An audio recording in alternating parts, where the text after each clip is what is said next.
तीसरी बात यह है कि भारत के कई retired army general they are in Taiwan. यहाँ पे ये बात है कि वो शायद they are going there and providing them the military their expertise.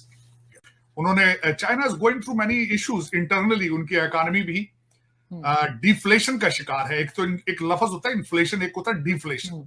इस वक्त वहां डिफ्लेशन का शिकार है। China day by day deflation का शिकार होता जा रहा है। चाइना के एक्सपोर्ट और इंपोर्ट दोनों 14% गिर चुकी है। गाइस इसी के बरक्स अभी आईएमएफ ने एक अपनी रिपोर्ट जारी की है। गाइस उस रिपोर्ट के मुताबिक 2027 में इंडिया दुनिया की तीसरी बड़ी मईशत बन जाएगी, तीसरी बड़ी मईशत बनकर दुनिया में उभरेगी। इस एक उसको कहते हैं कि मोदीनॉमिक्स जा रही है। इंडिया दुनिया की तमाम इकोनॉमीज को पीछे छोड़ता चला जा रहा है। ये हम नहीं कह रहे, ये दुनिया के बड़े बड़े इदारे कह रहे हैं, फाइनेंशियल इंस्टीट्यूशंस कह रहे हैं, आईएमएफ ने क्या कहा। पाकिस्तान में बहुत लोगों के नाम लिए जा रहे हैं as a caretaker prime minister, जिसमें एक नाम जो है जलील अब्बास जिलानी साहब का भी आ रहा है बार बार सामने। क्या कहेंगे आप, क्या होने जा रहा है? मेरा ख्याल में जस्टिफाई करना मुश्किल हो जाएगा। कई ऐसे नाम लिस्ट में मैंने देखे हैं कि वो लग रहा है अगर वो आए तो फिर सी पैक बंद हो जाएगा आपका फिर दोबारा। और चाइना का इस वक्त आपको साथ की जरूरत है मेरे ख्याल में, अगर देखा जाए। उन्होंने China is going through many issues internally, उनकी इकोनॉमी भी डिफ्लेशन का शिकार है। एक तो एक लफ्ज होता है इन्फ्लेशन, एक होता है डिफ्लेशन। इस वक्त वहां डिफ्लेशन का शिकार है उनका। और इस इंडियन ओशन के अंदर काफी एक्टिविटीज तेज हो चुकी हैं। उसमें एक जो मैं बताना चाहूंगा कि ईरान ने वहां पे काफी अरसे से, वो खुद ये क्लेम करते हैं कि जो ऑयल टैंकर गुजरते हैं they are violating their sovereignty, और उनका बहाना बनाकर तकरीबन 3000 अमेरिकन जो है वो डिप्लॉय कर दिए गए हैं उस एरिया में, और 2 शिप हैं वो उनको डिप्लॉय किया गया है। और श्रीलंका के अंदर, श्रीलंका के साथ फ्रांस जो है वो नेवल एक्सरसाइज कर रहा है, मसल फ्लेक्स हो रहे हैं। तीसरी बात यह है कि भारत के कई retired army general they are in Taiwan. यहाँ पे ये बात है कि वो शायद they are going there and providing them the military their expertise. America की इकोनॉमी तो खड़ी जो है वो मिलिट्री इंडस्ट्रियल कॉम्प्लेक्स के ऊपर है, और ये आपने भी उसका भरपूर फायदा उठाया।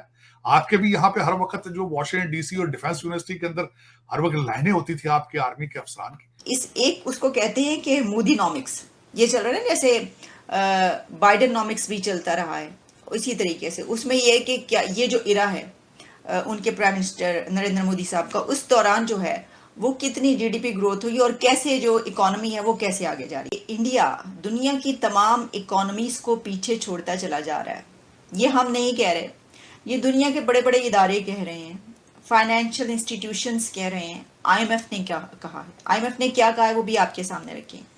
लेकिन जो एक रेस है वो खास तौर पर अभी जो लगी हुई है वो है कि इंडिया जापान की जगह कब लेगा।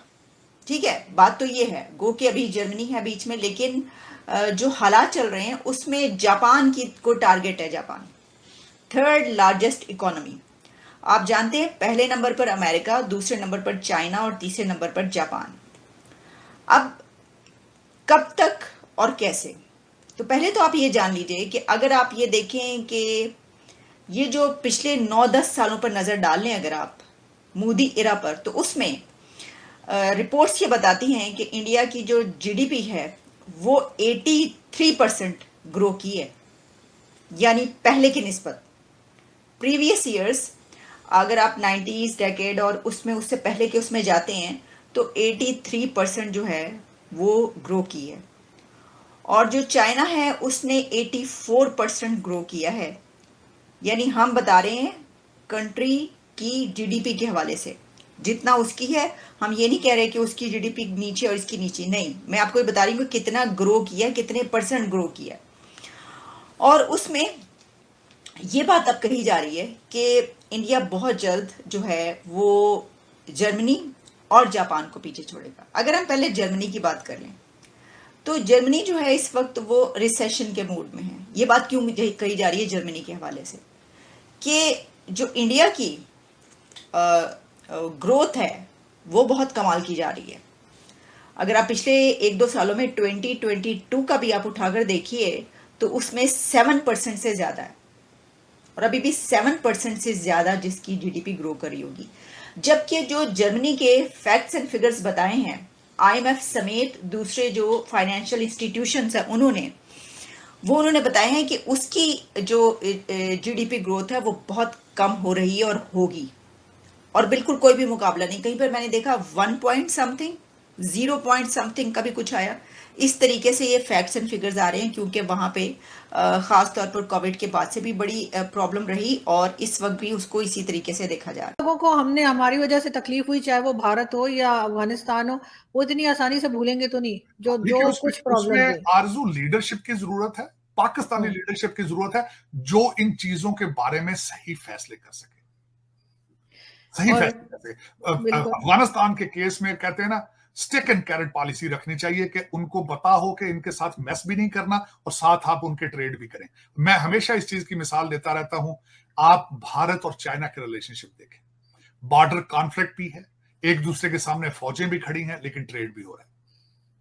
अमेरिका के हालात देख लें, अमेरिका इस वक्त चाइना को सख्त उसके खिलाफ सैंक्शन भी लगाना चाहता है और भी कुछ कर रहा है, लेकिन ट्रेड फिर भी हो रहा है। आपको ये अप्रोच रखनी होगी, आपको नेगोशिएशन भी शुरू करनी होगी, हालात ठीक करने की तरफ जाने की कोशिश करनी चाहिए, लेकिन trade is very important for you.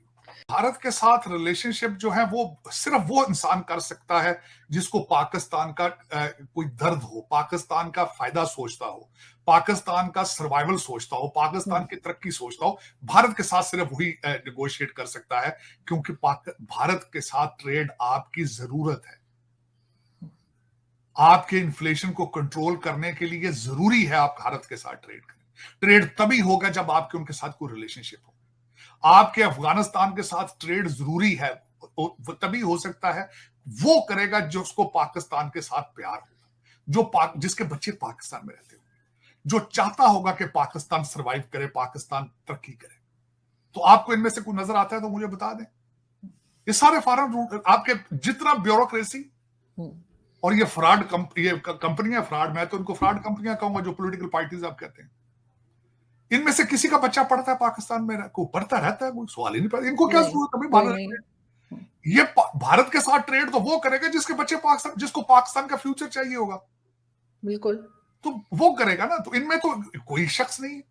हाँ, मुझे उम्मीद ये जरूर है, अपने नए आर्मी चीफ से मुझे उम्मीद है, और वो भी अगले दिन उस मीटिंग में बैठे थे जब शहबाज शरीफ साहब ने फरमाया था कि हम भारत के साथ ट्रेड चाहते हैं। तो अल्टीमेटली ये बड़ी मुझे अच्छी लगी थी बात कि at least he is on the same page कि भारत के साथ ट्रेड जरूरी है और वही करेंगे, और उन्हीं का ये पोर्टफोलियो भी है और वही ये सलाहियत रखते हैं। मेरे ख्याल में आगे आने वाले दिनों में अब ये डिपेंड करता है कि भारत, क्योंकि वो अमेरिकन इस वक्त उनके साथ है, इस वक्त आइदर उनको सूट करेगा नहीं करेगा, पॉलिटिकल उनके हालात क्या हैं, उनके पास वो चाहेंगे, वो ट्रस्ट करेंगे नहीं करेंगे, ये उन पे डिपेंड करता है। ये वन वे स्ट्रीट तो नहीं है। जब भी दो मुल्कों के दरमियान बात होती है तो it's a two way street.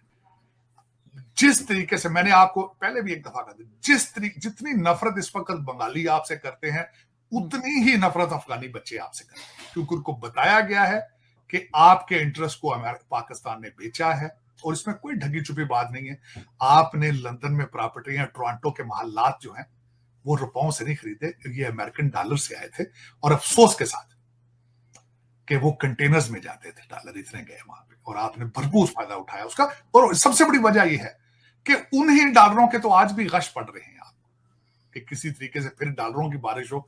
लेकिन अब कोविड के बाद दुनिया, सारी इकानमी खराब है, पूरा दुनिया का इस वक्त फोकस देखे ना, कहीं और भी जाना था ना। आप जो इस वक्त आप करते रहे हैं आजकल, वो यूक्रेन में हो रहा है। वो यूक्रेन का जो इस वक्त जो प्रेसिडेंट है डिफेक्टो किस्म का, ही वाज कमेडियन। आप फ्यूचर में देखेंगे he will be the one of the richest person. वो जो पैसा अमेरिकन डॉलर जा रहे हैं वो सारे दुबई लेके जा रहा है, लंदन लेके जा रहा है, वहां पे भी बड़े बड़े बैठे हैं इस वक्त फ्रॉडी है। जिस तरीके से आपने प्रॉपर्टियां बनाई हैं, अब यूक्रेनी बना रहे हैं।